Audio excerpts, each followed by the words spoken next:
हाँ जी प्यारे साथियों, सत श्री अकाल सारिਆਂ ਨੂੰ ਸਵਾਗਤ ਹੈ ਅੱਜ ਦੀ ਸੀਡੀਪੀ ਦੀ ਕਲਾਸ ਦੇ ਵਿੱਚ। ਤੇ ਅੱਜ ਆਪਣਾ ਬਹੁਤ ਹੀ ਜ਼ਿਆਦਾ ਇੰਪੋਰਟੈਂਟ ਟੌਪਿਕ ਹੈਗਾ ਆ ਹੈਰੀਡਿਟੀ ਐਂਡ ਇਨਵਾਇਰਨਮੈਂਟ, ਜੱਦ ਅਤੇ ਵਾਤਾਵਰਨ। ਇਹਦੇ ਵਿੱਚੋਂ ਸਾਨੂੰ ਬਹੁਤ ਜ਼ਿਆਦਾ ਕੁਐਸਚਨ ਆਉਣੇ ਆ ਤੇ ਮਤਲਬ ਤਿੰਨ ਕੁਐਸਚਨ ਜਿਹੜੇ ਪੱਕਾ ਹੀ ਸਾਨੂੰ ਆਣੇ ਆ। ਠੀਕ ਆ, ਹਰ ਵਾਰੀ ਆਉਂਦੇ ਵੀ ਆ। ਬਹੁਤ ਜ਼ਿਆਦਾ ਇੰਪੋਰਟੈਂਟ ਟੌਪਿਕ ਆ ਤੇ ਆਪਾਂ ਸਟਾਰਟ ਕਰਦੇ ਆ। ਕੰਸਨਟਰੇਟ ਕਰਨਾ ਪੂਰਾ। ਦੇਖੋ, ਜਦੋਂ ਅਸੀਂ ਸ਼ਬਦ ਸੁਣਦੇ ਆ ਨੇਚਰ ਤੇ ਨਰਚਰ। ਜਿਹੜਾ ਨਰਚਰ ਆ ਉਹ ਸਾਡਾ ਹੁੰਦਾ ਵਾ ਇਨਵਾਇਰਨਮੈਂਟ, ਜਿਹੜਾ ਨੇਚਰ ਆ ਉਹ ਹੁੰਦੀ ਆ ਸਾਡੀ ਹੈਰੀਡਿਟੀ, ਸਾਡੀ ਜੱਦ। ਠੀਕ ਆ, ਅਕੋਰਡਿੰਗ ਟੂ ਵੁੱਡਵਰਥ ਐਂਡ ਮਾਰਕਿੰਸ। ਵੇਖੋ ਕਿ ਇਹ ਕੀ ਕਹਿੰਦੇ ਆ, ਇਹ ਨਾ ਸਾਨੂੰ ਜਿਹੜੇ ਵੁੱਡਵਰਥ ਤੇ ਮਾਰਕਿੰਸ ਆ ਇਹ ਨਾ ਸਾਨੂੰ ਕੁਝ ਦੱਸਦੇ ਆ ਹੈਰੀਡਿਟੀ ਤੇ ਇਨਵਾਇਰਨਮੈਂਟ ਦੇ ਬਾਰੇ। ਮਤਲਬ ਹੈਰੀਡਿਟੀ ਦੇ ਬਾਰੇ ਕਹਿੰਦੇ ਆ ਨੇਚਰ, ਮਤਲਬ ਕਿ ਹੈਰੀਡਿਟੀ ਜਿਹੜੀ ਆ ਕੁਦਰਤੀ ਆ, ਇਨਰ ਆ, ਇਹ ਅੰਦਰੂਨੀ ਆ। ਇਹ ਜਨਮ ਤੋਂ ਪਹਿਲਾਂ ਜਿਹੜੀ ਆ ਹੁੰਦੀ ਆ, ਜਨਮਜਾਤ ਹੁੰਦੀ ਆ, ਸਥਿਰ ਹੁੰਦੀ ਆ, ਇਹਨੂੰ ਕਦੀ ਵੀ ਬਦਲਿਆ ਨਹੀਂ ਜਾ ਸਕਦਾ। ਜਿਹੜੀ ਸਾਡੀ ਹੈਰੀਡਿਟੀ ਆ, ਸਾਡੀ ਜੱਦ ਆ। ਪਰ ਜਦੋਂ ਅਸੀਂ ਇਨਵਾਇਰਨਮੈਂਟ ਦੀ ਗੱਲ, ਨਰਚਰ ਦੀ ਗੱਲ ਕਰਦੇ ਆ, ਪੋਸ਼ਣ, ਇਨਵਾਇਰਨਮੈਂਟ ਨੂੰ ਬਦਲਿਆ ਜਾ ਸਕਦਾ। ਇੱਕ ਇਹ ਐਕਸਟਰਨਲ ਹੁੰਦਾ, ਇਹ ਬਾਹਰੀ ਹੁੰਦਾ ਵਾ ਹਨਾ। ਆਫਟਰ ਬਰਥ ਮਤਲਬ ਜਨਮ ਤੋਂ ਬਾਅਦ ਸ਼ੁਰੂ ਹੁੰਦਾ ਹਨਾ। ਜਦੋਂ ਬੱਚਾ ਜਨਮ ਲੈਂਦਾ ਤਾਂ ਉਸ ਤੋਂ ਬਾਅਦ ਉਹਦਾ ਇਨਵਾਇਰਨਮੈਂਟ ਸ਼ੁਰੂ ਹੁੰਦਾ। ਇਕਵਾਇਰ, ਇਹਨੂੰ ਅਸੀਂ ਇਕਵਾਇਰ ਕਰਦੇ ਹਾਂ, ਅਰਜਿਤ ਕਰਦੇ ਹਾਂ। ਇਹ ਡਾਇਨਾਮਿਕ ਹੁੰਦਾ ਵਾ। ਡਾਇਨਾਮਿਕ ਦਾ ਮਤਲਬ ਇਹ ਕਿ ਇਹ ਪਰਿਵਰਤਨਸ਼ੀਲ ਹੁੰਦਾ। ਇਹਦੇ ਆਪੋਜ਼ਿਟ ਹੈ ਜਿਹੜੀ ਸਟੈਟਿਕ ਆ, ਸਥਿਰ ਆ। ਠੀਕ ਆ, ਸੋ ਇਹ ਡਿਫਰੈਂਸ ਜ਼ਰੂਰ ਯਾਦ ਰੱਖਿਓ। ਨੇਚਰ ਤੇ ਨਰਚਰ ਦੇ ਵਿੱਚ ਭੁਲੇਖਾ ਨਹੀਂ ਖਾਣਾ। ਨੇਚਰ ਸਾਡੀ ਹੈਰੀਡਿਟੀ ਆ ਤੇ ਨਰਚਰ ਜਿਹੜਾ ਵਾ ਉਹ ਸਾਡਾ ਇਨਵਾਇਰਨਮੈਂਟ ਆ। ਹੈਰੀਡਿਟੀ ਇਨਰ ਆ, ਅੰਦਰੂਨੀ ਆ, ਪਰ ਇਨਵਾਇਰਨਮੈਂਟ ਸਾਡਾ ਐਕਸਟਰਨਲ ਆ, ਬਾਹਰੀ ਆ। ਹੈਰੀਡਿਟੀ ਸਾਡੀ ਬਿਫੋਰ ਬਰਥ ਆ, ਮਤਲਬ ਜਨਮ ਤੋਂ ਪਹਿਲਾਂ ਵਾ, ਪਰ ਇਨਵਾਇਰਨਮੈਂਟ ਸਾਡਾ ਆਫਟਰ ਬਰਥ ਆ, ਜਨਮ ਤੋਂ ਬਾਅਦ ਸ਼ੁਰੂ ਹੁੰਦਾ। ਇਨੇਟ ਆ, ਜਨਮਜਾਤ ਆ, ਠੀਕ ਆ, ਪਰ ਇਨਵਾਇਰਨਮੈਂਟ ਜਿਹੜਾ ਵਾ ਉਹ ਇਕਵਾਇਰ ਕੀਤਾ ਜਾਂਦਾ। ਠੀਕ ਹੈ, ਹੈਰੀਡਿਟੀ ਸਟੈਟਿਕ ਆ, ਸਥਿਰ ਆ, ਪਰ ਇਨਵਾਇਰਨਮੈਂਟ ਜਿਹੜਾ ਵਾ ਉਹ ਸਾਡਾ ਡਾਇਨਾਮਿਕ ਹੁੰਦਾ ਵਾ, ਪਰਿਵਰਤਨਸ਼ੀਲ ਹੁੰਦਾ ਵਾ। ਜੇਕਰ ਹੈਰੀਡਿਟੀ ਦੇ ਫਾਦਰ ਪੁੱਛੇ ਜਾਣ, ਗ੍ਰੇਗਰ ਮੈਂਡਲ ਜਿਹੜੇ ਆ ਉਹ ਹੈਰੀਡਿਟੀ ਦੇ ਫਾਦਰ ਮੰਨੇ ਜਾਂਦੇ ਆ। ਰਾਬਰਟ ਬੁਲਰਡ ਜਿਹੜੇ ਆ ਉਹ ਇਨਵਾਇਰਨਮੈਂਟ ਦੇ ਫਾਦਰ ਜਿਹੜੇ ਆ ਮੰਨੇ ਜਾਂਦੇ ਆ। ਠੀਕ ਹੈ, ਉਸ ਤੋਂ ਬਾਅਦ ਨੈਕਸਟ ਵੀ ਵਾਟ ਇਜ਼ ਹੈਰੀਡਿਟੀ। ਕੀ ਹੈਰੀਡਿਟੀ ਕੀ ਆ? ਜਦ ਇੱਕ ਜੈਵਿਕ ਤੱਤ ਹੈ ਜੋ ਕਿ ਜੀਨਸ ਉੱਤੇ ਆਧਾਰਿਤ ਹੈ। ਇਸ ਦੇ ਅੰਤਰਗਤ ਇੱਕ ਪੀੜ੍ਹੀ ਤੋਂ ਗੁਣ ਦੂਜੀ ਪੀੜ੍ਹੀ ਤੱਕ ਹਸਤਾਂਤਰਿਤ ਹੁੰਦੇ ਹਨ। ਇਸ ਨੂੰ ਜਨਮਜਾਤ ਵਿਸ਼ੇਸ਼ਤਾ ਦੇ ਜੋੜ ਦੇ ਰੂਪ ਵਿੱਚ ਵੀ ਜਾਣਦੇ ਆ। ਹੈਰੀਡਿਟੀ ਕੀ ਆ? ਮਤਲਬ ਕਿ ਪੀੜ੍ਹੀ ਦਰ ਪੀੜ੍ਹੀ ਅੱਗੇ ਜਿਹੜੇ ਜੀਨਸ ਆ, ਉਹ ਪੀੜ੍ਹੀ ਦਰ ਪੀੜ੍ਹੀ ਗੁਣ ਜਿਹੜੇ ਆ ਉਹ ਅੱਗੇ ਦੇ ਅੱਗੇ ਪੀੜ੍ਹੀਆਂ ਦੇ ਵਿੱਚ ਚੱਲਦੇ ਰਹਿੰਦੇ। ਉਹ ਕੀ ਆ? ਹੈਰੀਡਿਟੀ ਆ। ਜਿਵੇਂ ਮਤਲਬ ਜੋ ਗੁਣ ਦਾਦੇ ਦੇ ਵਿੱਚ ਹੀ ਹਨਾ, ਉਹ ਗੁਣ ਅੱਗੇ ਪੋਤਰੇ ਚ ਆਏ, ਪੋਤਰੇ ਤੋਂ ਅੱਗੇ ਆਏ ਹਨਾ, ਪੜਦਾਦੇ ਚ, ਦਾਦੇ ਚ, ਪਿਓ ਚ, ਏਦਾਂ ਕਰਕੇ ਹਨਾ। ਇਹ ਚੀਜ਼ਾਂ ਸਾਰੀ ਹੈਰੀਡਿਟੀ ਆ। ਫਿਰ ਹੈਰੀਡਿਟੀ ਦੀਆਂ ਕੁਝ ਡੈਫੀਨੇਸ਼ਨ ਆ ਅਕੋਰਡਿੰਗ ਟੂ ਝਾਅ। ਠੀਕ ਹੈ, ਇਹਦੀ ਡੈਫੀਨੇਸ਼ਨ ਆ, ਇਹ ਕਹਿੰਦਾ ਵੰਸ਼ ਅਨੁਕ੍ਰਮ ਵਿਅਕਤੀ ਦੀਆਂ ਜਨਮਜਾਤ ਵਿਸ਼ੇਸ਼ਤਾਵਾਂ ਦਾ ਪੂਰਨ ਜੋੜ ਹੈ। ਜੇਕਰ ਜਨਮਜਾਤ ਵਿਸ਼ੇਸ਼ਤਾਵਾਂ ਦਾ ਪੂਰਨ ਜੋੜ, ਬਸ ਇੰਨੀ ਕੁ ਚੀਜ਼ ਯਾਦ ਰੱਖਿਓ। ਇਹ ਡੈਫੀਨੇਸ਼ਨ ਆ ਗਈ ਤੇ ਨਾਮ ਯਾਦ ਰੱਖਣਾ ਅਕੋਰਡਿੰਗ ਟੂ ਝਾਅ। ਠੀਕ ਹੈ, ਇਹ ਝਾਅ ਦੀ ਡੈਫੀਨੇਸ਼ਨ ਆ। ਠੀਕ ਹੈ, ਉਸ ਤੋਂ ਬਾਅਦ ਅਕੋਰਡਿੰਗ ਟੂ ਵੁੱਡਵਰਥ ਦੀਆਂ ਡੈਫੀਨੇਸ਼ਨ ਤਾਂ ਸਾਨੂੰ ਬਹੁਤ ਜ਼ਿਆਦਾ ਮਿਲਦੀਆਂ, ਪਰ ਇਹਨੂੰ ਤੁਸੀਂ ਯਾਦ ਰੱਖਣਾ। ਜੱਦ ਵਿੱਚ ਉਹ ਸਾਰੇ ਕਾਰਕ ਸ਼ਾਮਿਲ ਹਨ ਜੋ ਜੀਵਨ ਦਾ ਆਰੰਭ ਕਰਦੇ ਸਮੇਂ ਨਹੀਂ, ਬਲਕਿ ਗਰਭ ਧਾਰਨ ਸਮੇਂ ਜਨਮ ਤੋਂ ਲਗਭਗ 9 ਮਹੀਨੇ ਪਹਿਲਾਂ ਹੀ ਵਿਅਕਤੀ ਵਿੱਚ ਮੌਜੂਦ ਹੁੰਦੇ ਹਨ। ਵੇਖੋ ਵੁੱਡਵਰਥ ਕੀ ਕਹਿੰਦਾ। ਵੁੱਡਵਰਥ ਕਹਿੰਦਾ ਹੈਰੀਡਿਟੀ ਕੀ ਆ? ਮਤਲਬ ਕਿ ਜਦੋਂ ਇੱਕ ਔਰਤ ਦਾ ਗਰਭ ਧਾਰਨ ਦਾ ਸਮਾਂ ਸ਼ੁਰੂ ਹੁੰਦਾ, ਉਦੋਂ ਹੀ ਹੈਰੀਡਿਟੀ ਜਿਹੜੀ ਆ ਉਹਦੇ ਵਿੱਚ ਮੌਜੂਦ ਹੁੰਦੀ ਹੈ। ਮਤਲਬ ਕਿ ਜਿਵੇਂ ਅੰਡਾਕੋਸ਼ ਬਣਦੇ ਆ, ਸੈੱਲ ਬਣਦੇ ਆ ਹਨਾ, ਮਤਲਬ ਫਾਦਰ ਦੇ ਸਪਰਮ ਤੋਂ ਤੇ ਮਦਰ ਦੇ ਓਵਿਊਮ ਤੋਂ ਇੱਕ ਜਾਇਗੋਟ ਸੈੱਲ ਜਿਹੜਾ ਵਾ ਤਿਆਰ ਹੁੰਦਾ। ਜਾਇਗੋਟ ਤੋਂ ਅੱਗੇ ਕ੍ਰੋਮੋਸੋਮ ਗੁਣਸੂਤਰ ਬਣਦੇ ਆ। ਇਹਨਾਂ ਜਰਮ ਸੈੱਲਾਂ ਵੀਰਜ ਅਤੇ ਇਸਤਰੀ ਰਾਜ ਵਿੱਚ ਗੁਣਸੂਤਰ ਹੁੰਦੇ ਹਨ। ਮਤਲਬ ਇਹ ਵੁੱਡਵਰਥ ਸਾਨੂੰ ਕਹਿ ਰਿਹਾ। ਠੀਕ ਹੈ, ਤੇ ਇਹ ਵੇਖੋ ਫਾਦਰ ਦੇ ਸਪਰਮ ਤੇ ਮਦਰ ਦੇ ਓਵਿਊਮ ਮਿਲ ਕੇ ਜਾਇਗੋਟ ਸੈੱਲ ਯਾਨੀ ਕਿ ਕੋਸ਼ਿਕਾਵਾਂ ਦਾ ਨਿਰਮਾਣ ਕਰਦੇ ਆ। ਜਾਇਗੋਟ ਬਹੁਤ ਜ਼ਿਆਦਾ ਇੰਪੋਰਟੈਂਟ ਆ। ਜੇ ਕਦੀ ਵੀ ਇਹਨੂੰ ਆਂਸਰ ਜੇਕਰ ਆ ਜੇ ਤੇ ਸਪਰਮ ਤੇ ਓਵਿਊਮ ਨੂੰ ਕੰਬਾਈਨ ਕਰਕੇ ਇਹਦਾ ਆਂਸਰ ਜਾਇਗੋਟ ਆਉਣਾ। ਕਦੀ ਵੀ ਕੱਲੇ ਸਪਰਮ ਦਾ ਜਾਇਗੋਟ ਗਿਆ ਤਾਂ ਵੀ ਗਲਤ ਹੋ ਜਾਊਗਾ, ਜੇਕਰ ਕੱਲੇ ਓਵਿਊਮ ਦਾ ਜਾਇਗੋਟ ਗਿਆ ਤਾਂ ਵੀ ਗਲਤ ਹੋ ਜਾਊਗਾ। ਕੰਬਾਈਨ ਆਊਗਾ, ਫਾਦਰ ਮਦਰ ਦਾ ਸਪਰਮ ਤੇ ਓਵਿਊਮ ਮਿਲ ਕੇ ਕੀ ਕਰਦੇ ਆ? ਜਾਇਗੋਟ ਦਾ ਨਿਰਮਾਣ ਕਰਦੇ ਆ। ਤੇ ਜਾਇਗੋਟ ਤੋਂ ਅੱਗੇ ਕ੍ਰੋਮੋਸੋਮ ਜਿਹੜੇ ਬਣਦੇ ਆ। ਠੀਕ ਹੈ, ਮਤਲਬ ਕ੍ਰੋਮੋਸੋਮ ਕਿਵੇਂ ਬਣਦੇ ਆ? ਫਾਦਰ ਸਪਰਮ ਤੇ ਮਦਰ ਦੇ ਓਵਿਊਮ ਤੋਂ ਅੱਗੇ ਕ੍ਰੋਮੋਸੋਮ ਬਣਦੇ ਆ। ਠੀਕ ਆ, ਉਸ ਤੋਂ ਬਾਅਦ ਕਹਿੰਦੇ ਆ ਗੁਣਸੂਤਰ ਦੋ ਸ਼ਬਦਾਂ ਕ੍ਰੋਮਾ ਅਤੇ ਜ਼ੋਮਾ ਤੋਂ ਮਿਲ ਕੇ ਬਣਿਆ ਹੈ। ਕ੍ਰੋਮਾ ਦਾ ਅਰਥ ਹੈ ਰੰਗ ਅਤੇ ਸੋਮਾ ਦਾ ਅਰਥ ਹੈ ਪਿੰਡ, ਇਸ ਲਈ ਕ੍ਰੋਮੋਜ਼ੋਮ ਦਾ ਅਰਥ ਹੈ ਰੰਗਦਾਰ ਪਿੰਡ। ਹੁਣ ਆਹ ਵਾਲੇ ਪਿੰਡ ਵਿਲੇਜ ਨਾ ਸਮਝ ਲਿਓ, ਇਹਦਾ ਮਤਲਬ ਹੈ ਕਿ ਕਲਰਡ ਬॉडी, ਠੀਕ ਆ, ਕਿ ਇਹ ਜਿਹੜੇ ਕ੍ਰੋਮੋਜ਼ੋਮ ਆ, ਇਹ ਕ੍ਰੋਮੋਜ਼ੋਮ, ਕ੍ਰੋਮੋ ਦਾ ਮਤਲਬ ਹੈ ਰੰਗ, ਕਲਰ, ਠੀਕ ਹੈ, ਮਤਲਬ ਜਿਹੜਾ ਜ਼ੋਮਾ ਉਹਦਾ ਮਤਲਬ ਪਿੰਡ, ਮਤਲਬ ਇੱਕ ਕਲਰਡ ਬॉडी ਦਾ ਨਿਰਮਾਣ ਹੁੰਦਾ ਵਾ ਇਹਨਾਂ ਕ੍ਰੋਮੋਜ਼ੋਮ ਤੋਂ, ਠੀਕ ਆ। ਉਸ ਤੋਂ ਬਾਅਦ ਅੱਗੇ ਭਰੂਣ ਜਿਹੜਾ ਬਣਦਾ, ਇਸ ਨੂੰ ਸੂਖਮ ਦਰਸ਼ਕ ਜੰਤਰ ਦੁਆਰਾ ਦੇਖਿਆ ਜਾ ਸਕਦਾ ਹੈ, ਠੀਕ ਹੈ। ਇਥੋਂ ਮਿਲ ਕੇ ਕੀ ਹੈ, ਕਲਰਡ ਬॉडी ਨਿਰਮਾਣ ਹੁੰਦਾ, ਇੱਕ ਭਰੂਣ ਦਾ ਨਿਰਮਾਣ ਹੁੰਦਾ, ਠੀਕ ਹੈ। ਇਸ ਨੂੰ ਸੂਖਮ ਦਰਸ਼ਕ ਜੰਤਰ ਦੁਆਰਾ ਦੇਖਿਆ ਜਾ ਸਕਦਾ ਹੈ, ਠੀਕ ਹੈ। ਕਲਰਡ ਬॉडी ਮਤਲਬ ਜਿਹੜੇ ਛੋਟੇ ਛੋਟੇ ਕ੍ਰੋਮੋਜ਼ੋਮ ਹੁੰਦੇ ਆ, ਇਹਨਾਂ ਨੂੰ ਸੂਖਮ ਦਰਸ਼ਕ ਦੇ ਜੰਤਰ ਜਿਹੜਾ ਵਾ ਉਹਦੇ ਨਾਲ ਦੇਖਿਆ ਜਾ ਸਕਦਾ। ਉਸ ਤੋਂ ਬਾਅਦ ਅੱਗੇ ਹੈਗਾ ਵਾ ਗੁਣਸੂਤਰ ਜੋੜਿਆਂ ਵਿੱਚ ਹੁੰਦੇ ਹਨ ਅਤੇ ਹਰ ਜੋੜੇ ਦੇ ਮੈਂਬਰ ਸ਼ਕਲ ਸੂਰਤ ਵਿੱਚ ਇੱਕੋ ਜਿਹੇ ਹੁੰਦੇ ਹਨ। ਕੀ ਮਤਲਬ, ਇੱਧਰ ਦੇਖੋ, ਫਾਦਰ ਦੇ 23 ਜੋੜੇ ਤੇ ਮਦਰ ਦੇ ਵੀ 23 ਜੋੜੇ, 23 ਤੇ 23 ਮਿਲਾ ਕੇ ਕਿੰਨੇ ਬਣ ਗਏ 46, ਤੇ 46 ਪੇਅਰ ਜਿਹੜੇ ਆ ਇਹੋ ਹੀ ਮਿਲ ਕੇ ਜਿਹੜਾ ਵਾ ਅੱਗੇ ਭਰੂਣ ਦਾ ਨਿਰਮਾਣ ਹੁੰਦਾ। ਉਸ ਤੋਂ ਬਾਅਦ ਦੇਖੋ 22 ਪੇਅਰ ਆਟੋਜ਼ੋਮਸ ਹੁੰਦੇ ਆ ਤੇ 23 ਪੇਅਰ ਜਿਹੜੇ ਆ ਉਹ ਸੈਕਸ ਕ੍ਰੋਮੋਜ਼ੋਮ ਹੁੰਦੇ ਆ। ਬॉयਸ ਜਿਹੜਾ ਵਾ ਮਤਲਬ ਕਿ ਜੇਕਰ XY ਸੈੱਲ ਆ, XY ਸੈੱਲ ਆ, ਫਿਰ ਬੱਚਾ ਜਿਹੜਾ ਵਾ ਉਹ ਮਤਲਬ ਮੇਲ ਬੱਚਾ ਪੈਦਾ ਹੋਊਗਾ, ਠੀਕ ਹੈ, ਲੜਕਾ ਪੈਦਾ ਹੋਊਗਾ।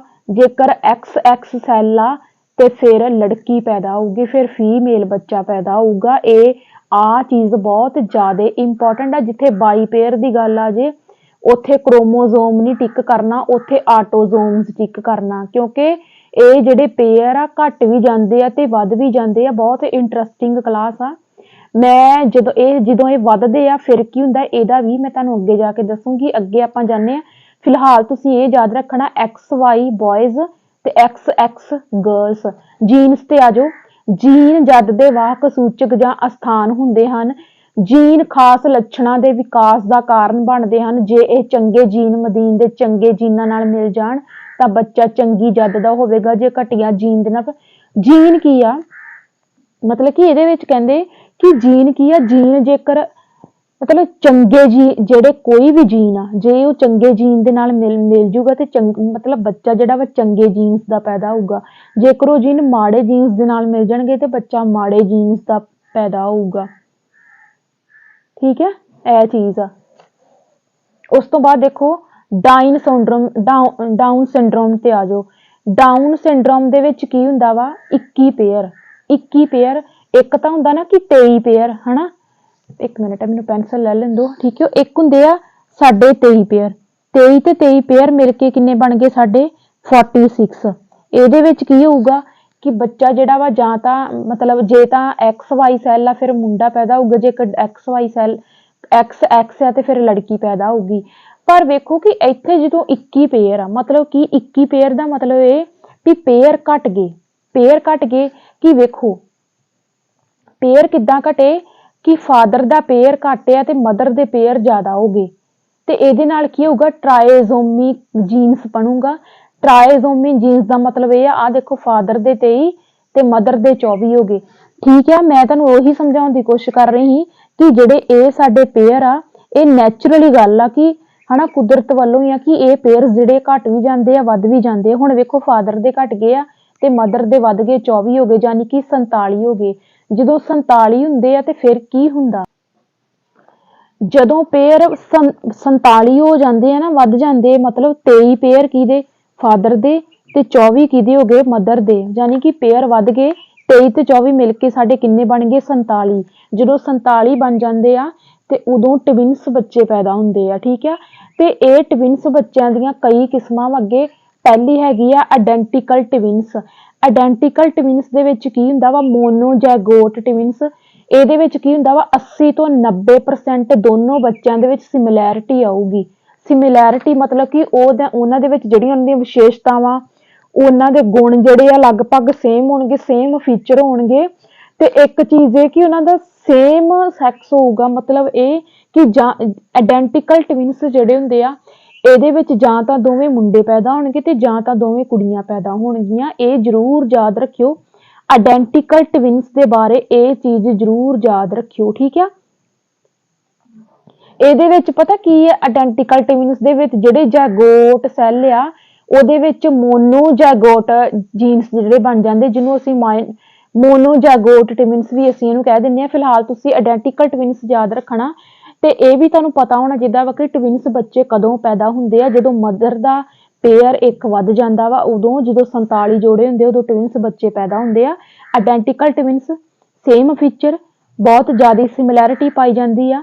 ਜੇ ਦੋਨੋਂ ਜਾਂ ਤਾਂ ਦੋਵੇਂ ਮੁੰਡੇ ਪੈਦਾ ਹੋਣਗੇ ਤੇ ਜਾਂ ਤਾਂ ਦੋਨੋਂ ਕੁੜੀਆਂ ਪੈਦਾ ਹੋਣਗੀਆਂ। ਉਸ ਤੋਂ ਬਾਅਦ ਅੱਗੇ ਹੈਗੇ ਆ ਫਰੈਟਰਨਲ ਟਵਿਨਸ। ਫਰੈਟਰਨਲ ਟਵਿਨਸ ਕੀ ਹੁੰਦੇ ਆ, ਮਤਲਬ ਕਿ ਇਹਦੇ ਵਿੱਚ ਆਪਾਂ ਆਇਡੈਂਟੀਕਲ ਦੇ ਵਿੱਚ ਕੀ ਕੀਤਾ ਕਿ 80 ਤੋਂ 90% ਜਿਹੜੀ ਹੈ ਸਿਮਿਲੈਰਿਟੀ ਪਾਈ ਜਾਊਗੀ, ਪਰ ਜਦੋਂ ਅਸੀਂ ਫਰੈਟਰਨਲ ਟਵਿਨਸ ਦੀ ਗੱਲ ਕਰਦੇ ਹਾਂ ਤਾਂ ਇਹਦੇ ਵਿੱਚ 60 ਤੋਂ 70% ਸਿਮਿਲੈਰਿਟੀ ਜਿਹੜੀ ਆ ਪਾਈ ਜਾਊਗੀ। ਮਤਲਬ ਇਹ ਕਿ mostly children of the opposite sex, ਮਤਲਬ ਇਹਦੇ ਵਿੱਚ ਕੀ ਹੋਊਗਾ, ਜੇ ਦੋ ਬੱਚੇ ਟਵਿਨਸ ਆ ਨਾ, ਇੱਕ ਲੜਕੀ ਹੋਊਗੀ ਇੱਕ ਲੜਕਾ ਹੋਊਗਾ, ਮਤਲਬ ਕਿ ਦੋਵੇਂ ਲੜਕੇ ਦੋਵੇਂ ਲੜਕੀਆਂ ਏਦਾਂ ਨਹੀਂ ਹੋਊਗਾ, ਆਪੋਜ਼ਿਟ ਜਿਹੜੇ ਹੋਣਗੇ, ਜਾਂ ਇੱਕ ਲੜਕੀ ਹੋਊਗੀ ਤੇ ਇੱਕ ਲੜਕਾ ਹੋਊਗਾ। ਫੈਟਰਨਲ ਟਵਿਨਸ ਦੇ ਵਿੱਚ ਬਹੁਤ ਜ਼ਿਆਦਾ ਇੰਪੋਰਟੈਂਟ ਆ। ਆਇਡੈਂਟੀਕਲ ਸੇਮ ਹੋਣਗੇ, ਦੋਵੇਂ ਮੁੰਡੇ ਹੋਣਗੇ ਜਾਂ ਦੋਨੋਂ ਕੁੜੀਆਂ ਹੋਣਗੀਆਂ। ਫੈਟਰਨਲ ਟਵਿਨਸ ਦੇ ਵਿੱਚ ਇੱਕ ਮੁੰਡਾ ਹੋਊਗਾ ਇੱਕ ਕੁੜੀ ਹੋਊਗੀ, ਠੀਕ ਆ। ਉਸ ਤੋਂ ਬਾਅਦ ਆਪਣਾ ਅੱਗੇ ਹੈਗਾ ਵਾ argument regarding the important of heredity, ਮਤਲਬ ਕਿ ਵੰਸ਼ ਦੇ ਪੱਖ ਵਿੱਚ ਦਲੀਲਾਂ। ਹੁਣ ਇਹ ਨਾ ਅਲੱਗ-ਅਲੱਗ ਜਿਹੜੇ ਮਨੋਵਿਗਿਆਨੀ ਸੀ ਉਹਨਾਂ ਨੇ ਹੈਰੀਡਿਟੀ ਤੇ ਜੀਨਸ ਦੇ ਬਾਰੇ ਆਪਣੀਆਂ ਅਲੱਗ-ਅਲੱਗ ਵਿਚਾਰ ਦਿੱਤੇ ਤੇ ਉਹਨਾਂ ਦੀਆਂ ਅਲੱਗ-ਅਲੱਗ ਬੁੱਕਸ ਆ, ਇਹ ਤੁਸੀਂ ਯਾਦ ਰੱਖਣੀਆਂ। ਇਹਦੇ ਵਿੱਚ ਕੋਈ ਵੀ ਸਮਝਾਉਣ ਵਾਲੀ ਚੀਜ਼ ਹੈ ਨਹੀਂ। ਦੇਖੋ ਵੈਡਗੇਵਿਡ ਜਿਹੜਾ ਡਾਰਵਿਨ ਗਾਲਟਨ ਫੈਮਿਲੀ ਸੀ, ਮਤਲਬ ਕਿ ਇਹਦੇ ਵਿੱਚ ਕੀ ਹੁੰਦਾ ਵਾ ਕਿ ਇਹ ਚੀਜ਼ਾਂ ਕਿਹਦੇ ਆਧਾਰ ਤੇ ਪਰਖੀਆਂ ਗਈਆਂ, ਆਇਡੈਂਟੀਕਲ ਤੇ ਫੈਟਰਨਲ। ਇਹਦੇ ਵਿੱਚ ਅਲੱਗ-ਅਲੱਗ ਵਿਗਿਆਨੀਆਂ ਨੇ ਕੀ ਕੀਤਾ, ਉਹਨਾਂ ਨੇ ਅਲੱਗ-ਅਲੱਗ ਜਿਹੜੇ ਵਿਗਿਆਨੀ ਨਹੀਂ ਸੌਰੀ ਮਨੋਵਿਗਿਆਨੀ, ਇਹਨਾਂ ਨੇ ਕੀ ਕੀਤਾ, ਇਹਨਾਂ ਨੇ ਅਲੱਗ-ਅਲੱਗ ਪਰਿਵਾਰਾਂ ਦਾ ਅਧਿਐਨ ਕੀਤਾ। ਕਿੰਨਾ ਪਰਿਵਾਰਾਂ ਦਾ ਅਧਿਐਨ ਕੀਤਾ, ਉਹਨਾਂ ਪਰਿਵਾਰਾਂ ਦਾ ਅਧਿਐਨ ਕੀਤਾ ਜਿਨ੍ਹਾਂ ਦੇ ਘਰ ਦੇ ਵਿੱਚ ਜੁੜਵਾ ਬੱਚੇ ਪੈਦਾ ਹੋਏ, ਟਵਿਨਸ ਬੱਚੇ ਪੈਦਾ ਹੋਏ। ਉਹਨਾਂ ਨੂੰ ਟਵਿਨਸ ਬੱਚਿਆਂ ਨੂੰ ਜਾ ਕੇ ਮਿਲੇ, ਉਹਨਾਂ ਦੇ ਗੁਣ ਦੇਖੇ ਵੀ ਕਿਵੇਂ ਉਹ ਸੇਮ ਆ, ਕਿਵੇਂ ਉਹ ਇੱਕ ਦੂਜੇ ਦੇ ਆਪੋਜ਼ਿਟ ਆ, ਠੀਕ ਆ। ਹੁਣ ਵੇਖੋ ਜਿਹੜੀ ਸਰ ਫਰਾਂਸਿਸ ਗਾਲਟਨ ਨੇ ਜਿਹੜੀ ਫੈਮਿਲੀ ਤੇ ਅਧਿਐਨ ਕੀਤਾ ਸੀ, ਉਹ ਹੈਗਾ ਹੀ ਵੈਜਗੇਵਿਡ ਡਾਰਵਿਨ ਫੈਮਿਲੀ, ਠੀਕ ਆ। ਡਾਰਵਿਨ ਫੈਮਿਲੀ ਤੋਂ ਯਾਦ ਰੱਖਿਓ, ਡਾਰਵਿਨ ਗਾਲਟਨ ਫੈਮਿਲੀ ਤੇ ਇਹਨੇ ਪ੍ਰਯੋਗ ਕੀਤਾ ਸੀ ਤੇ ਇਹਨੇ ਬੁੱਕ ਲਿਖੀ ਸੀ ਹੈਰੀਡਿਟੀ ਜੀਨਸ, ਠੀਕ ਆ, ਜੀਨਸ। ਉਸ ਤੋਂ ਬਾਅਦ ਗਾਲਟਨ ਫੈਮਿਲੀ ਤੇ ਇੱਕ ਗਾਲਟਨ ਫੈਮਿਲੀ ਹੋਰ ਆ ਜਿਹਦੇ ਤੇ ਪ੍ਰਯੋਗ ਕੀਤਾ ਸੀ ਕਾਰਲ ਪੀਅਰਸਨ ਨੇ, ਠੀਕ ਆ। ਤੇ ਇਹਦੀ ਬੁੱਕ ਹੈਗੀ ਆ ਰਾਇਲ ਸੁਸਾਇਟੀ ਇੰਗਲੈਂਡ, ਠੀਕ ਆ। ਉਸ ਤੋਂ ਬਾਅਦ ਅੱਗੇ ਹੈਗਾ ਵਾ ਜਿਊਕ ਫੈਮਿਲੀ ਸਟੱਡੀ, ਠੀਕ ਆ, ਜਿਹੜਾ ਡਗੇਲ ਆ ਇਹਨੇ ਕੀਤੀ ਸੀਗੀ ਜਿਊਕ ਫੈਮਿਲੀ ਤੇ ਸਟੱਡੀ, ਠੀਕ ਆ। ਉਸ ਤੋਂ ਬਾਅਦ ਅਗਲਾ ਹੈਗਾ ਵਾ ਕਾਲੀਕਕ ਫੈਮਿਲੀ ਸਟੱਡੀ, ਕੈਲੀਕਕ ਫੈਮਿਲੀ ਤੇ ਸਟੱਡੀ ਕੀਤੀ ਸੀ, ਠੀਕ ਆ, ਗੋਡਡ ਨੇ। ਗੋਡਡ ਇਹਦਾ ਨਾਮ ਆ, ਠੀਕ ਆ, ਔਖੇ ਜਿਹੇ ਨਾਮ ਆ ਪਰ ਤੁਹਾਨੂੰ ਯਾਦ ਰੱਖਣੇ ਪੈਣੇ ਆ। ਕਿਹੜੀ ਫੈਮਿਲੀ ਨੇ ਹੈਰੀਡਿਟੀ ਦੇ ਮਾਮਲੇ ਦੇ ਵਿੱਚ, ਕਿਹੜੀ ਫੈਮਿਲੀ ਨੇ ਕਾਹਦੇ ਤੇ ਅਧਿਐਨ ਕੀਤਾ, ਹਨਾ, ਕਿਹੜੀ ਫੈਮਿਲੀ ਤੇ ਅਧਿਐਨ ਕੀਤਾ, ਕਿਹੜੇ ਮਨੋਵਿਗਿਆਨੀ ਨੇ, ਇਹੋ ਜਿਹਾ ਇੱਕ ਅੱਧਾ ਕੁਐਸਚਨ ਪੁੱਛਿਆ ਜਾ ਸਕਦਾ। ਵੈਸੇ ਤਾਂ ਅੱਜ ਤੱਕ ਇਦਾਂ ਦੇ ਕੁਐਸਚਨ ਬਹੁਤ ਘੱਟ ਪੁੱਛੇ ਜਾਂਦੇ ਆ ਪਰ ਕੁਝ ਪਤਾ ਨਹੀਂ ਹੁੰਦਾ। ਉਸ ਤੋਂ ਬਾਅਦ ਹੈਗਾ ਵਾ ਡੋਨਾਲਡ ਐਂਡ ਗੁਆ ਐਕਸਪੈਰੀਮੈਂਟ ਬਾਏ ਲੂਲੈਲਾ ਐਂਡ ਵਿਦਡ੍ਰੌਪ ਕੈਲੋਗ, ਮਤਲਬ ਇਹ ਵੀ ਵੀ ਇੱਕ ਫੈਮਿਲੀ ਤੇ ਪ੍ਰਯੋਗ ਕੀਤਾ ਸੀਗਾ ਕੈਲੋਗ ਨੇ, ਠੀਕ ਹੈ। ਤੇ ਇੱਥੇ ਸਿਰਫ ਪਿਕਚਰ ਦੇ ਰਾਹੀਂ ਉਹਨਾਂ ਨੇ ਦੱਸਿਆ ਸੀਗਾ, ਹੋਰ ਕੁਛ ਨਹੀਂ, ਐਕਸਪੈਰੀਮੈਂਟ ਹੀ ਸੀਗਾ। ਇਹਦੀ ਪਿਕਚਰ ਮੈਨੂੰ ਮਿਲੀ ਨਹੀਂ ਗੀ, ਜੇਕਰ ਮੈਨੂੰ ਮਿਲ ਜਾਂਦੀ ਹੈ ਤੇ ਵਿਦ PDF ਤੁਹਾਨੂੰ ਟੈਲੀਗ੍ਰਾਮ ਤੇ ਸੈਂਡ ਹੋ ਜੂਗੀ, ਠੀਕ ਹੈ, ਕਿਉਂਕਿ ਇਹਦੇ ਵਿੱਚ ਕੋਈ ਸਮਝਾਉਣ ਵਾਲੀ ਚੀਜ਼ ਨਹੀਂ, ਬਸ ਪਿਕਚਰ ਸੀਗੀ ਕਿ ਇੱਕ ਐਕਸਪੈਰੀਮੈਂਟ ਉਹਨਾਂ ਨੇ ਕੀਤਾ ਸੀਗਾ। ਉਸ ਤੋਂ ਬਾਅਦ ਹੈਗਾ ਵਾ ਐਡਵਰਡ ਫੈਮਿਲੀ ਸਟੱਡੀ, ਠੀਕ ਹੈ। ਐਡਵਰਡ ਫੈਮਿਲੀ ਤੇ ਸਟੱਡੀ ਕੀਤੀ ਸੀ ਕਿਹਨੇ, ਟਰਿਓਨ ਨੇ, ਠੀਕ ਹੈ।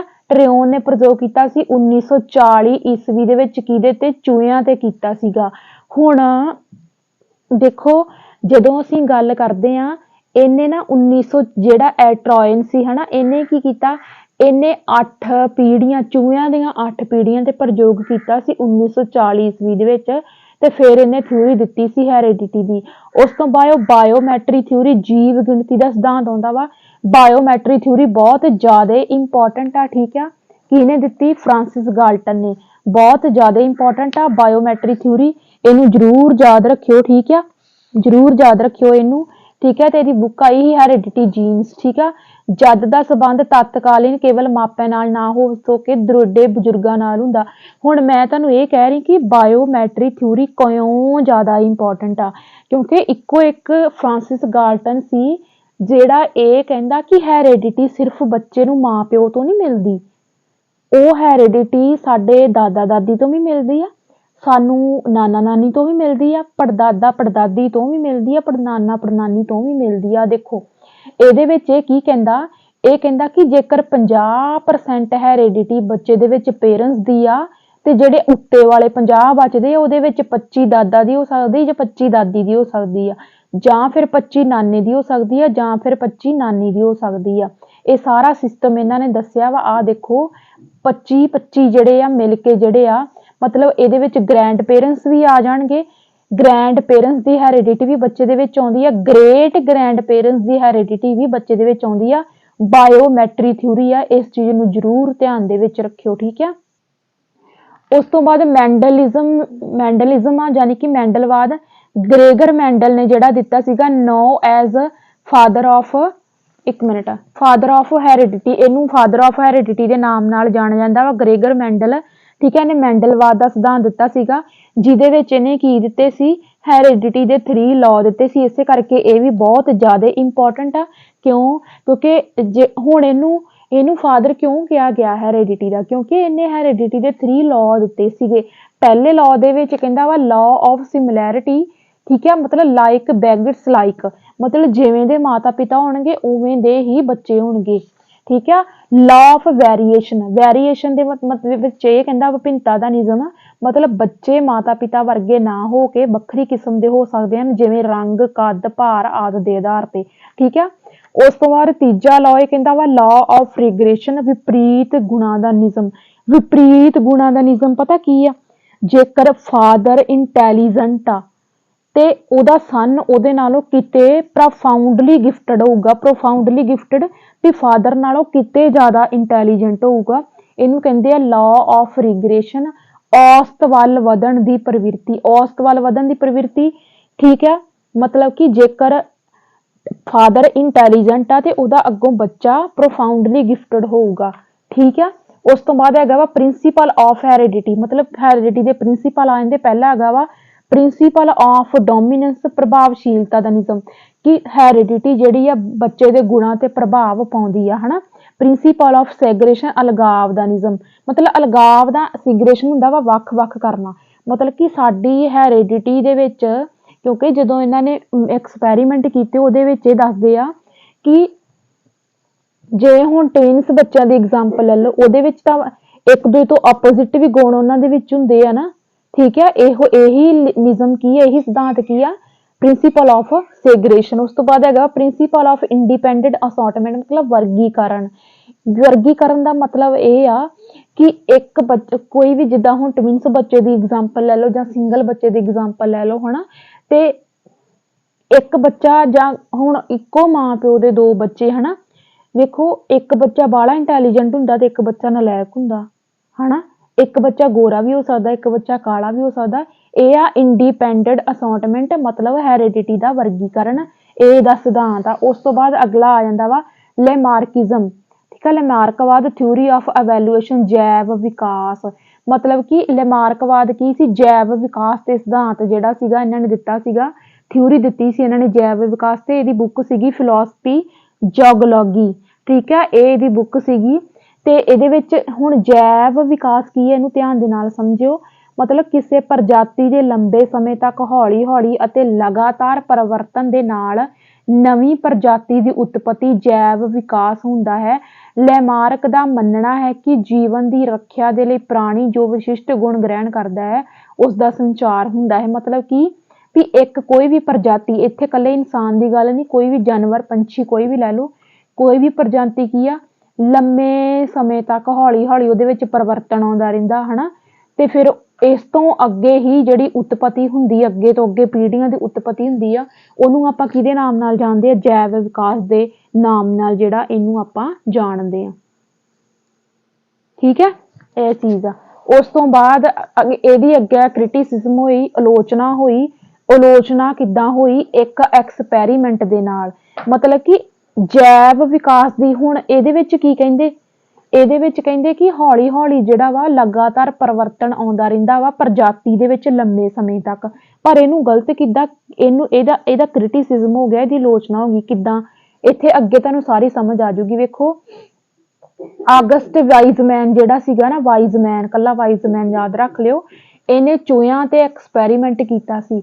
ਉਸਨੇ ਚੂਹਿਆਂ ਤੇ ਵਿਗਾੜ ਦੇ ਪ੍ਰਯੋਗ ਕੀਤੇ। ਉਸਨੇ ਨਰ ਅਤੇ ਮਾਦਾ ਚੂਹਿਆਂ ਦੀਆਂ ਪੂਛਾਂ ਕੱਟ ਦਿੱਤੀਆਂ ਅਤੇ ਉਹਨਾਂ ਨੂੰ ਪ੍ਰਜਨਨ ਦੀ ਆਗਿਆ ਦਿੱਤੀ। ਮਤਲਬ ਜਿਹੜੇ ਨਰ ਤੇ ਮਾਦਾ ਚੂਹੇ ਸੀ ਹਨਾ, ਤੇ ਸਾਰੇ ਨਰ ਮਤਲਬ ਮੇਲ ਚੂਹੇ ਤੇ ਫੀਮੇਲ ਚੂਹੇ ਹੀ, ਉਹਨਾਂ ਨੂੰ ਇਕੱਠਿਆਂ ਕਰਕੇ ਤੇ ਉਹਨਾਂ ਸਾਰੀਆਂ ਦੀ ਕੀ ਕਰਤੀਆਂ, ਪੂਛਾਂ ਕੱਟ ਦਿੱਤੀਆਂ। ਫਿਰ ਉਹਨਾਂ ਦਾ ਜਦੋਂ ਪ੍ਰਜਨਨ ਹੋਇਆ ਆਪਸ ਦੇ ਵਿੱਚ ਹਨਾ, ਤੇ ਉਹਨਾਂ ਤੋਂ ਅੱਗੇ ਜਿਹੜੇ ਚੂਹਿਆਂ ਦਾ ਜਨਮ ਹੋਇਆ, ਵਾਈਜ਼ਮੈਨ ਨੇ ਦੇਖਿਆ ਕਿ ਉਹਨਾਂ ਚੂਹਿਆਂ ਦੀਆਂ ਪੂਛਾਂ ਤੇ ਕੋਈ ਅਸਰ ਨਹੀਂ ਪਿਆ।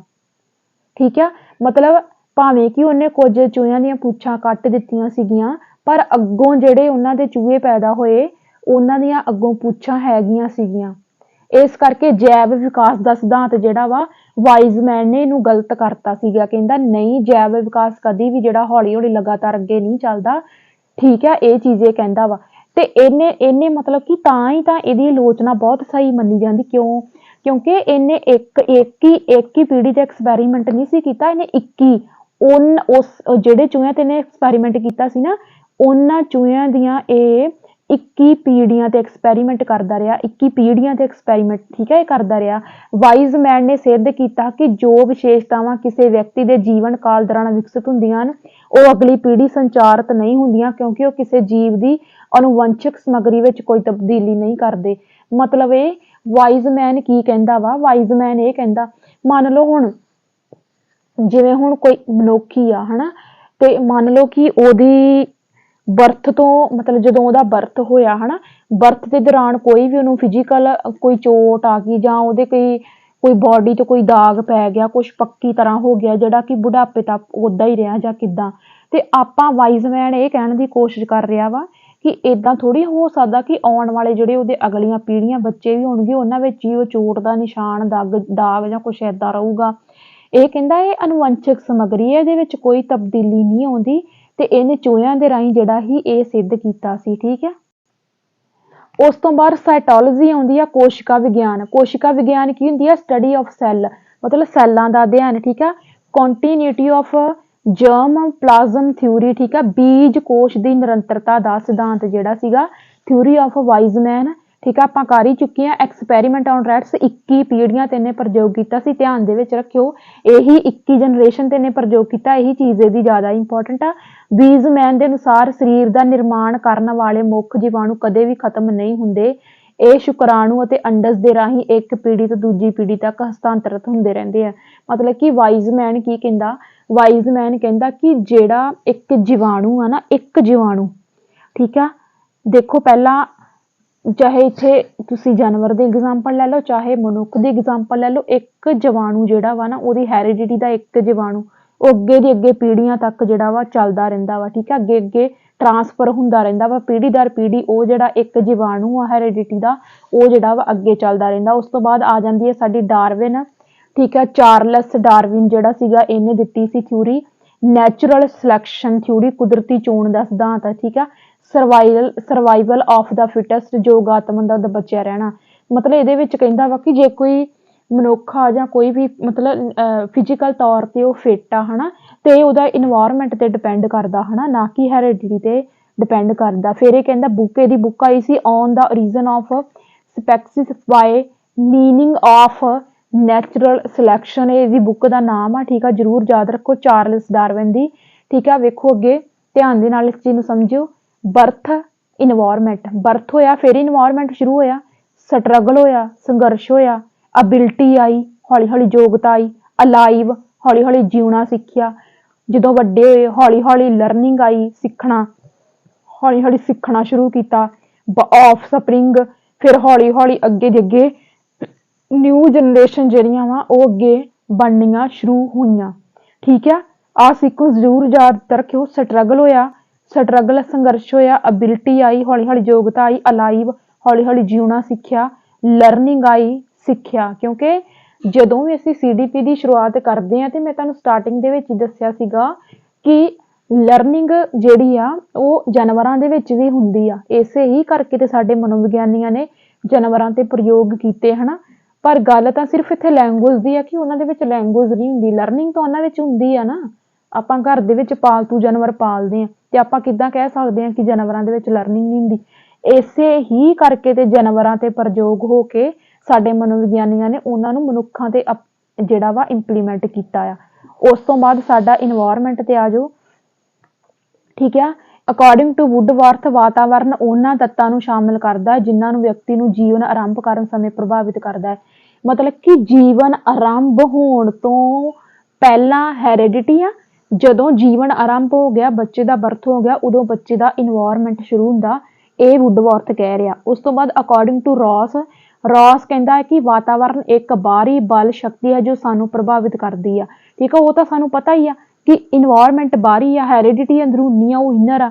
ਠੀਕ ਆ, ਤੇ ਉਸ ਤੋਂ ਬਾਅਦ ਵਾਤਾਵਰਨ ਦੇ ਪੱਖ ਵਿੱਚ ਦਲੀਲਾਂ, ਮਤਲਬ ਇਹ ਵੀ ਇਹਦੇ ਵਿੱਚ ਨਾ ਕੁਝ ਮਨੋਵਿਗਿਆਨੀ ਜਿਹੜੇ ਸੀ ਉਹਨਾਂ ਦੀ ਥਿੰਕਿੰਗ ਸੇਮ ਨਹੀਂ ਸੀ ਹੈਰੀਡਿਟੀ ਨੂੰ ਲੈ ਕੇ ਤੇ ਇਨਵਾਇਰਮੈਂਟ ਨੂੰ ਲੈ ਕੇ ਹਨਾ। ਵੀ ਕੋਈ ਮਨੋਵਿਗਿਆਨੀ ਕਹਿੰਦਾ ਹੈ ਕਿ ਹੈਰੀਡਿਟੀ ਜ਼ਿਆਦਾ ਅਸਰ ਕਰਦੀ ਹੈ, ਇਨਵਾਇਰਮੈਂਟ ਮਾਇਨੇ ਨਹੀਂ ਰੱਖਦਾ। ਪਰ ਕੁਝ ਮਨੋਵਿਗਿਆਨੀ ਕਹਿੰਦੇ ਸੀ ਕਿ ਹੈਰੀਡਿਟੀ ਤਾਂ ਇੱਕ ਜੀਵਾਣੂ ਆ, ਇੱਕ ਸਿੰਗਲ ਜੀਵਾਣੂ ਆ ਜਿਹੜਾ ਪੀੜ੍ਹੀ ਦਰ ਪੀੜ੍ਹੀ ਅੱਗੇ ਚੱਲਦਾ, ਪਰ ਇਨਵਾਇਰਮੈਂਟ ਜ਼ਿਆਦਾ ਅਸਰ ਕਰਦਾ। ਤੇ ਇਹਦੇ ਵਾਤਾਵਰਨ ਦੇ ਪੱਖ ਵਿੱਚ ਦਲੀਲਾਂ ਆਪਾਂ ਕਿਉਂ ਦੇਵਾਂਗੇ? ਤਾਂ ਦੇਵਾਂਗੇ ਜੇ ਆਪਣੇ ਕੋਲ ਕੋਈ ਸਬੂਤ ਆ, ਤੇ ਬਿਲਕੁਲ ਸਬੂਤ ਹੈਗੇ ਆ। ਐਗਜ਼ਾਮਪਲ ਆਫ ਹਿਊਗ ਫਿਸ਼ ਆ, ਮੱਛੀ ਤੇ ਇਹਨਾਂ ਨੇ ਐਕਸਪੈਰੀਮੈਂਟ ਕੀਤਾ ਸੀ, ਫਿਰ ਇਹਨਾਂ ਨੂੰ ਪਤਾ ਲੱਗਿਆ।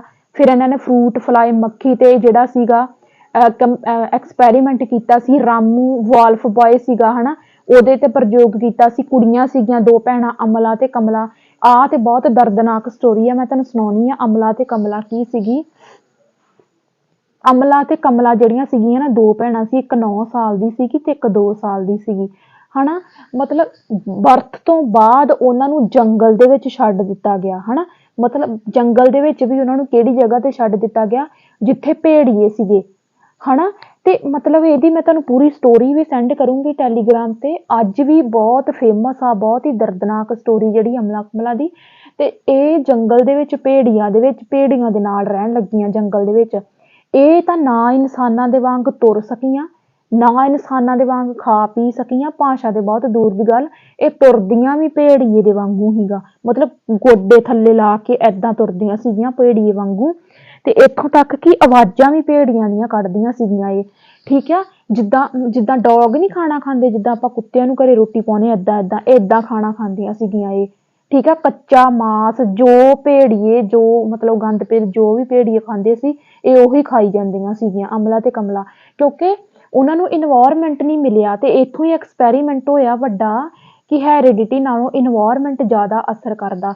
ਉਸ ਤੋਂ ਬਾਅਦ ਕੀ ਹੋਇਆ ਕਿ ਇਹਦੇ ਵਿੱਚੋਂ ਜਿਹੜੀ ਅਮਲਾ ਸੀ, ਕਿਉਂਕਿ ਹੈ ਤਾਂ ਮਨੁੱਖ ਸੀ ਤੇ ਜਦੋਂ ਜਾਨਵਰਾਂ ਵਾਂਗ ਖਾਦਾ ਪੀਤਾ ਜੋ ਵੀ ਆ ਹਨਾ, ਤੇ ਇਹਨਾਂ ਨੂੰ ਅਮਲਾ ਨੂੰ ਬਿਮਾਰੀ ਲੱਗ ਗਈ ਹਨਾ। ਅਮਲਾ ਦੀ ਡੈਥ ਹੋ ਜਾਂਦੀ ਹੈ, ਅਮਲਾ ਮਰ ਜਾਂਦੀ ਹੈ ਹਨਾ।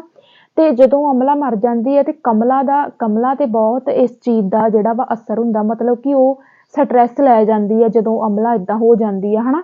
ਤੇ ਕੁਛ ਉਸ ਤੋਂ ਬਾਅਦ ਕੀ ਆ ਕਿ ਕਮਲਾ ਨੂੰ ਜਿਹੜਾ ਵਾ ਸੁਸਾਇਟੀ ਦੇ ਵਿੱਚ ਲੈ ਜਾਂਦੇ ਆ, ਉਹਨੂੰ ਇੱਕ ਅਨਾਥ ਆਸ਼ਰਮ ਦੇ ਵਿੱਚ ਲਿਜਾਇਆ ਜਾਂਦਾ ਵਾ।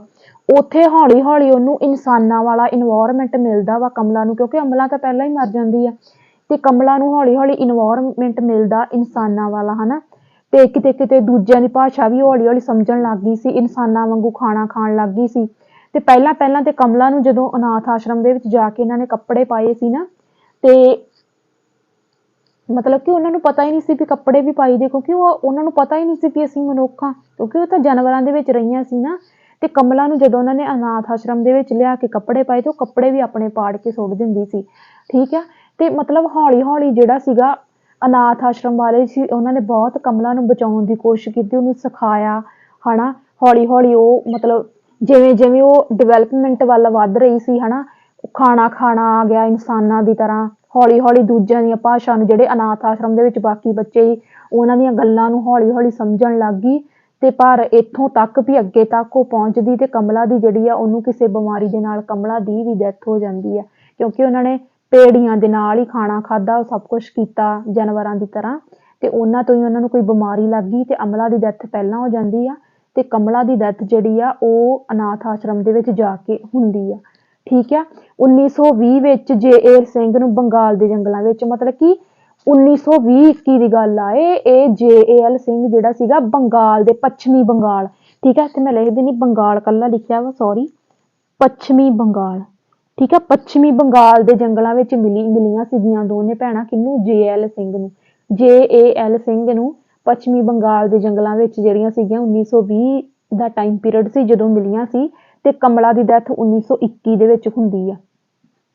ਠੀਕ ਹੈ, 1920 ਚ ਅਮਲਾ ਦੀ ਡੈਥ ਹੋ ਜਾਂਦੀ ਆ ਤੇ 1921 ਦੇ ਵਿੱਚ ਜਾ ਕੇ ਕਮਲਾ ਦੀ ਡੈਥ ਹੋ ਜਾਂਦੀ ਹੈ। ਠੀਕ ਹੈ, ਤੇ ਬਹੁਤ ਦਰਦਨਾਕ ਸਟੋਰੀ ਆ। ਉਸ ਤੋਂ ਬਾਅਦ ਹੈਰੀਡਿਟੀ ਇਨਵਾਇਰਮੈਂਟ ਆ। ਠੀਕ ਆ, ਤੇ ਤੁਹਾਨੂੰ ਪਤਾ ਲੱਗ ਹੀ ਗਿਆ ਕਿ ਹੈਰੀਡਿਟੀ ਤੇ ਇਨਵਾਇਰਮੈਂਟ ਦਾ ਵਾ ਮਿਕਸ ਇੰਟਰੋਲ ਆ। ਠੀਕ ਆ, ਇਹ ਕੌਣ ਕਹਿੰਦਾ ਵਾ, ਵੁੱਡਵਾਰਥ ਤੇ ਮਾਰਕਿਸ ਜਿਹੜੇ ਆ ਕਹਿੰਦੇ ਆ। ਵੁੱਡਵਾਰਥ ਦੇ ਜਿਹੜਾ ਨਾਮ ਆ ਹੈਰੀਡਿਟੀ ਦਾ ਬਹੁਤ ਜ਼ਿਆਦਾ ਇੰਪੋਰਟੈਂਟ ਆ। ਜੇਕਰ ਸਾਨੂੰ ਹੈਰੀਡਿਟੀ ਤੇ ਇਨਵਾਇਰਮੈਂਟ ਦੇ ਵਿੱਚ ਕੋਈ ਡੈਫੀਨੇਸ਼ਨ ਪੁੱਛੀ ਜਾਂਦੀ ਆ ਤੇ ਸਾਨੂੰ ਵੁੱਡਵਾਰਥ ਦੀ ਹੀ ਪੁੱਛੀ ਜਾਊਗੀ, ਕਿਉਂਕਿ ਵੁੱਡਵਾਰਥ ਦੀ ਡੈਫੀਨੇਸ਼ਨ ਜਿਹੜੀ ਆ ਬਹੁਤ ਜ਼ਿਆਦਾ ਇੰਪੋਰਟੈਂਟ ਹੈ। ਠੀਕ ਹੈ, ਇਹ ਸੀ ਸਾਡਾ ਪੂਰਾ ਹੈਰੀਡਿਟੀ ਤੇ ਇਨਵਾਇਰਮੈਂਟ ਵਾਲਾ ਚੈਪਟਰ। ਤੇ ਮੈਨੂੰ ਤੁਸੀਂ ਜ਼ਰੂਰ ਕਮੈਂਟ ਕਰਕੇ ਐਪਰੀਸ਼ੀਏਟ ਕਰਿਓ ਕਿ ਤੁਹਾਨੂੰ ਮੈਂ ਬਹੁਤ ਕੋਸ਼ਿਸ਼ ਕੀਤੀ ਕਿ ਤੁਹਾਨੂੰ ਸੌਖੇ ਤੋਂ ਸੌਖੇ ਤਰੀਕੇ ਦੇ ਨਾਲ ਸਮਝਾਵਾਂ। ਕਮੈਂਟ ਕਰਕੇ ਜ਼ਰੂਰ ਦੱਸਿਓ ਕਿ ਤੁਹਾਨੂੰ ਇਹ ਕਲਾਸ ਜਿਹੜੀ ਆ ਉਹ ਕਿਵੇਂ ਲੱਗੀ, ਤੇ ਇਹਦੀ PDF ਤੁਹਾਨੂੰ ਟੈਲੀਗ੍ਰਾਮ ਤੇ ਮਿਲੂਗੀ। ਲਾਈਕ ਜ਼ਰੂਰ ਕਰਦਿਆ ਕਰੋ, ਲਾਈਕ ਬਹੁਤ ਘੱਟ ਕਰਦੇ ਆ, ਇਹ ਮੇਰੀ ਮਿਹਨਤ ਆ। ਠੀਕ ਆ, ਤੇ ਕਿਸੇ ਦੀ ਮਿਹਨਤ ਨੂੰ ਲਾਈਕ ਕਰਨਾ ਤਾਂ ਤੁਹਾਡਾ ਬਣਦਾ ਨਾ, ਜੇਕਰ ਉਹ ਮਿਹਨਤ ਬੰਦਾ ਤੁਹਾਡੇ ਤੇ ਲਾ ਰਿਹਾ ਹੋਵੇ, ਹਨਾ, ਤੇ ਜ਼ਰੂਰ ਲਾਈਕ ਕਰਕੇ ਐਪਰੀਸ਼ੀਏਟ ਕਰਿਆ ਕਰੋ। ਤੇ ਆਪਾਂ ਮਿਲਦੇ ਹਾਂ ਅਗਲੀ ਕਲਾਸ ਦੇ ਵਿੱਚ। ਸਤਿ ਸ਼੍ਰੀ ਅਕਾਲ ਸਾਰਿਆਂ ਨੂੰ।